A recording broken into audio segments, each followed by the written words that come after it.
بسم الله الرحمن الرحيم. الرحمن علم القرآن، خلق الإنسان علمه البيان. الشمس والقمر بحسبان، والنجم والشجر يسجدان. والسماء رفعها ووضع الميزان، ألا تطغوا في الميزان. وأقيموا الوزن بالقسط ولا تخسروا الميزان. والأرض وضعها للأنام، فيها فاكهة والنخل ذات الأكمام.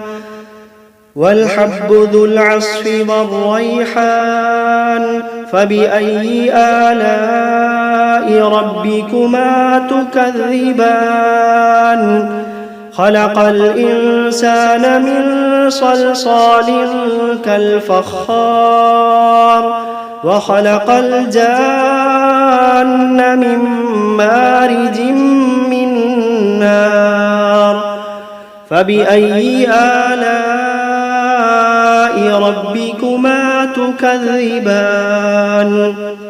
رب المشرقين ورب المغربين، فبأي آلاء ربكما تكذبان.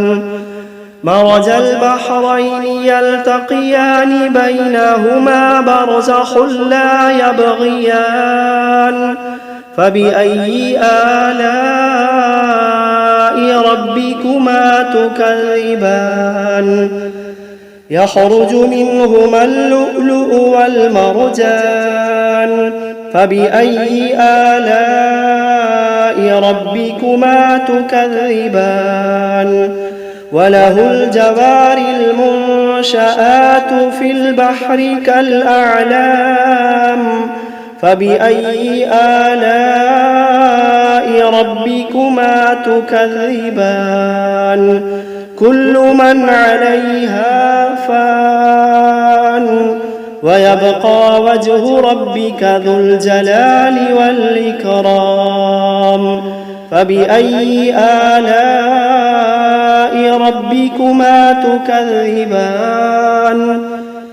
يسأله من في السماوات والأرض كل يوم هو في شأن.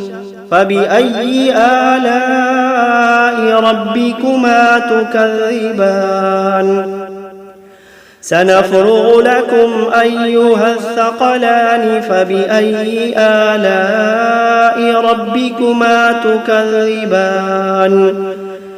يا معشر الجن والإنس إن استطعتم أن تنفذوا من أقطار السماوات والأرض فانفذوا، لا تنفذون إلا بسلطان. فبأي آلاء ربكما تكذبان. يرسل عليكما شواظ من نار ونحاس فلا تنتصران. فبأي آلاء ربكما تكذبان. فإذا انشقت السماء فكانت وردة كالدهان. فبأي آلاء ربكما تكذبان. فيومئذ لا يسأل عن ذنبه إنس ولا جان. فبأي آلاء ربكما تكذبان. يعرف المجرمون بسيماهم فيؤخذ بالنواصي والأقدام. فبأي آلاء ربكما تكذبان. هذه جهنم التي يكذب بها المجرمون يطوفون بينها وبين حميم آن فبأي آلاء ربكما تكذبان ولمن خاف مقام ربه جنتان فبأي آلاء ربكما تكذبان ذواتا أفنان فبأي آلاء ربكما تكذبان فيهما عينان تجريان فبأي آلاء ربكما تكذبان فيهما من كل فاكهة زوجان فبأي آلاء ربكما تكذبان متكئين على فرش بطائنها من استبرق وجنى الجنتين دان فبأي آلاء ربكما تكذبان فيهن قاصرات الطرف لم يطمثهن إنس قبلهم ولا جان فبأي آلاء ربكما تكذبان كأنهن الياقوت والمرجان فبأي آلاء ربكما تكذبان هل جزاء الإحسان إلا الإحسان فبأي آلاء ربكما تكذبان ومن دونهما جنتان فبأي آلاء ربكما تكذبان مدهامتان فبأي آلاء ربكما تكذبان فيهما عينان نضاختان فبأي آلاء ربكما تكذبان فيهما فاكهة ونخل ورمان فبأي آلاء ربكما تكذبان فيهن خيرات حسان فبأي آلاء ربكما تكذبان حور مقصورات في الخيام فبأي آلاء ربكما تكذبان لم يطمثهن إنس قبلهم ولا جان فبأي آلاء ربكما تكذبان متكئين على رفرف خضر وعبقري حسان فبأي آلاء ربكما تكذبان تبارك اسم ربك ذي الجلال والإكرام بسم الله الرحمن الرحيم تبارك الذي بيده الملك وهو على كل شيء قدير الذي خلق الموت والحياة ليبلوكم أيكم أحسن عملا وهو العزيز الغفور الذي خلق 7 سماوات طباقا ما ترى في خلق الرحمن من تفاوت فارجع البصر هل ترى من فطور ثم ارجع البصر كرتين ينقلب إليك البصر خاسئا وهو حسير ولقد زينا السماء الدنيا بمصابيح وجعلناها رجوما للشياطين وأعتدنا لهم عذاب السعير وللذين كفروا بربهم عذاب جهنم وبئس المصير إذا ألقوا فيها سمعوا لها شهيقا وهي تفور تكاد تميز من الغيظ كلما ألقي فيها فوج سألهم خزنتها ألم يأتكم نذير قالوا بلى قد جاءنا نذير فكذبنا وقلنا ما نزل الله من شيء إن أنتم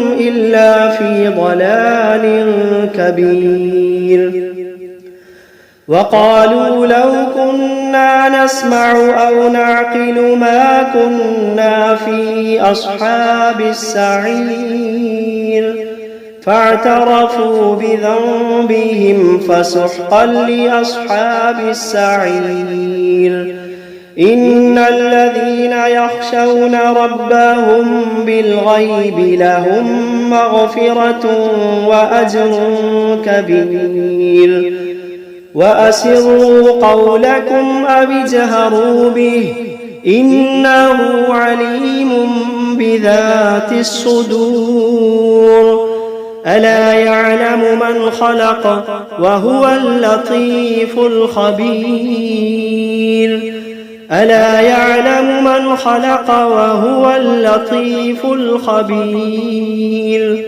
هو الذي جعل لكم الأرض ذلولا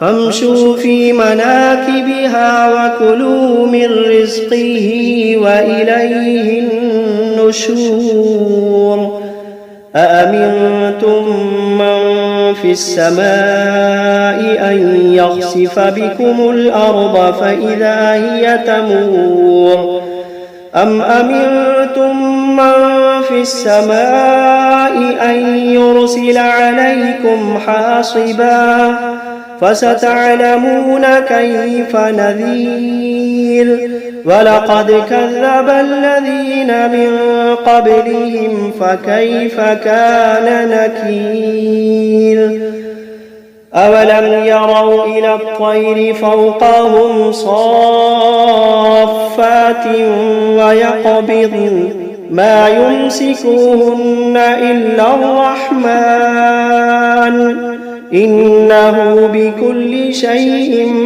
بصير أمن هذا الذي هو جند لكم ينصركم من دون الرحمن إن الكافرون إلا في غرور أمن هذا الذي يرزقكم إن أمسك رزقه بل لجوا في عتو ونفور أفمن يمشي مكبا على وجهه أهدى أمن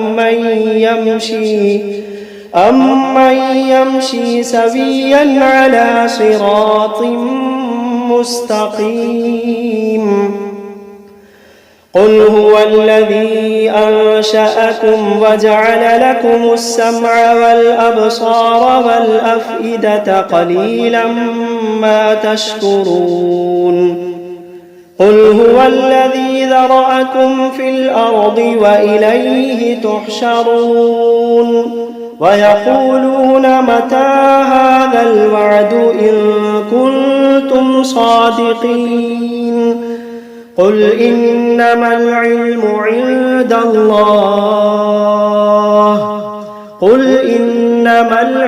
عند الله وإنما أنا نذير مبين فلما رأوه زلفة سيئت وجوه الذين كفروا وقيل هذا الذي كنتم به تدعون قل أرأيتم إن أهلكني الله ومن معي أو رحمنا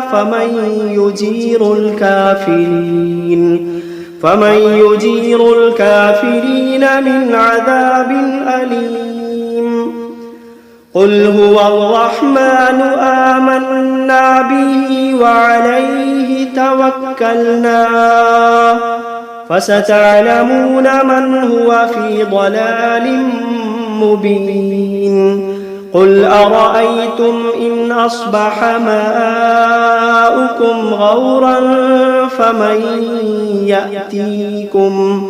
فمن يأتيكم بماء معين بسم الله الرحمن الرحيم قل أوحي إلي أنه استمع نفر من الجن فقالوا إنا سمعنا قرآنا عجبا يهدي إلى الرشد فآمنا به ولن نشرك بربنا أحدا وأنه تعالى جد ربنا ما اتخذ صاحبة ولا ولدا وأنه كان يقول سفيهنا على الله شططا وأنا ظننا أن لن تقول الإنس والجن على الله كذبا وأنه كان رجال من الإنس يعوذون برجال من الجن فزادوهم رهقا وأنهم ظنوا كما ظننتم أن لن يبعث الله أحدا وأنا لمسنا السماء فوجدناها ملئت حرسا شديدا وشهبا وأنا كنا نقعد منها مقاعد للسمع فمن يستمع الآن يجد له شهابا رصدا وأنا لا ندري أشر أريد بمن في الأرض أم أراد بهم ربهم رشدا وأنا منا الصالحون ومنا دون ذلك كنا طرائق قددا وأنا ظننا أن لن نعجز الله في الأرض ولن نعجزه هربا وأنا لما سمعنا الهدى آمنا به فمن يؤمن بربه فلا يخاف بخسا ولا رهقا وأنا منا المسلمون ومنا القاسطون فمن أسلم فأولئك تحروا رشدا وأما القاسطون فكانوا لجهنم حطبا وأن لو استقاموا على الطريقة لأسقيناهم ماء غدقا لنفتنهم فيه ومن يعرض عن ذكر ربه يسلكه عذابا صعدا وأن المساجد لله فلا تدعوا مع الله أحدا وأنه لما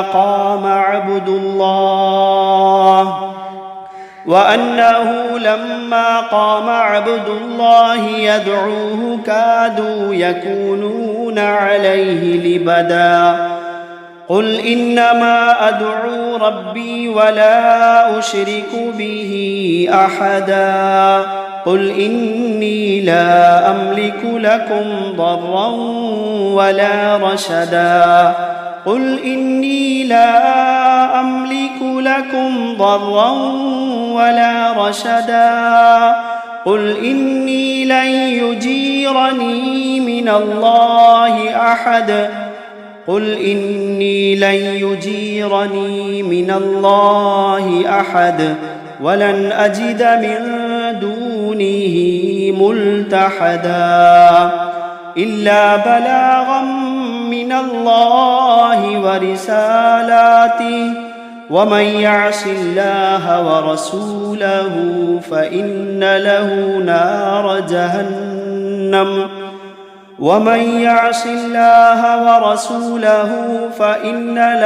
نار جهنم خالدين فيها أبدا حتى إذا رأوا ما يوعدون فسيعلمون من أضعف ناصرا وأقل عددا. قل إن أدري أقريب ما توعدون أم يجعل له ربي أمدا. عالم الغيب فلا يظهر على غيبه أحدا إلا من ارتضى من رسول فإنه يسلك من بين يديه ومن خلفه رصدا ليعلم أن قد أبلغوا رسالات ربهم وأحاط بما لديهم وأحصى كل شيء عددا.